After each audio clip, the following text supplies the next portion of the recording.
thinking about, let's say, 7 technologies. There's 7 technologies that are being used in hospitals, which I'll take us through from an agricultural perspective. Robots, sensors, 3D printers, augmented reality, virtual reality, the analytics of data, and artificial intelligence. In hospitals today, robots are doing surgeries, and what we can learn from reading the reports are certain surgeries are done better by robots than they are by humans, particularly orthopedic surgeries. Logistics, if you're in a hospital, you'll see a robot going up and down the aisle. I saw this at the University of Kentucky, carrying samples from the patient directly to the laboratory. Question, why do we have a human doing this? Turns out that humans get distracted. Humans stop at Starbucks on the way to the laboratory. Humans get pulled into another job. A robot does not. It keeps that sample at a steady temperature, and its only job is to take the sample from you to the laboratory and deliver back the result. Workplace safety, picking up people turns out to be bad for your back, and robots can do that, and they can do a myriad of other tasks which actually are create wear and tear in humans. I chose the blue color. If you're offended by that, imagine it's a red color.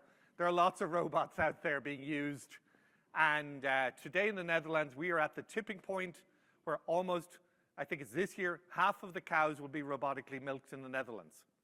United States, the number is much smaller. I'm not entirely sure because it's always private, but I guess I'm estimating between 2 and 3% of US cows today are robotically milked. What happens in the future? 100%, this is going this way. How quickly, we'll find out, but clearly this is something. People don't love to milk cows, it turns out. Robots in agriculture, you can have robots going up and down chicken houses, moving them around. You can vaccinate, you can turn up the litter. Turns out if you get chickens to stand up and walk around, already you improve their welfare, you improve their legs, they eat more, they drink more. So even the very fact of moving them is a good thing. IoT devices is a fancy word for sensors. You wear them when you've got a Fitbit.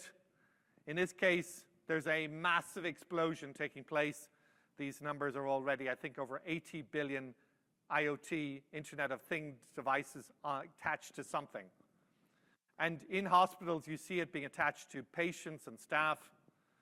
Healthcare equipment can go missing for no really bad reason, but you want to know where it is. You put an IoT, you put a sensor on it to track it.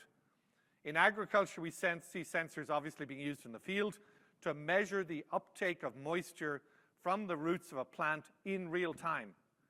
So we're not just irrigating because the soil looks dry, we're irrigating because that plant took up the moisture. In terms of Fitbits for cows, we're probably, again, in the United States, over half of the cows today have some form of wearable, ear tag and collar being the most likely. SCR, I think alone, say they've got over 2 million cows, part of MSD, Merck Sharp and Dohme, but there are many, many others, 40, 50 of them. The SmaxTech technology, where they put the bolus inside of the cow, has exploded. They're at over 1 million cows globally.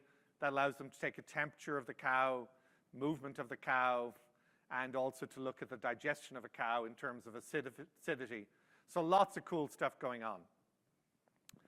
Avian influenza, the other AI, is clearly a concern.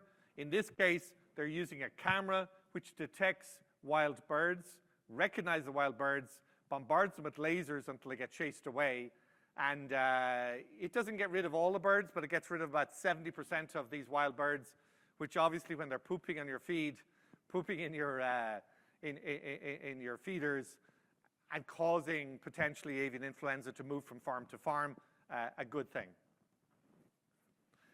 In the case of dairy cows, what's exciting about dairy cows is that unlike pretty much any other form of farming, we get measurements 3-4 times a day from that cow. And because we get that milk, I'm talking about milking obviously, we're able to measure fat, protein, somatic cells, progesterone. You could measure lots of things, blood, milk, urea, nitrogen. You can actually look to see how well she's being fed, when she's getting pregnant, whether she's developing mastitis, metritis. You can gain an awful lot of information in real time, and this is a startup that's measuring that by either taking samples of milk with a handheld device, it's called Labby, or using it in an inline system. Very cool technology. There's 3 or 4 companies working in this area. This is probably the most advanced commercially.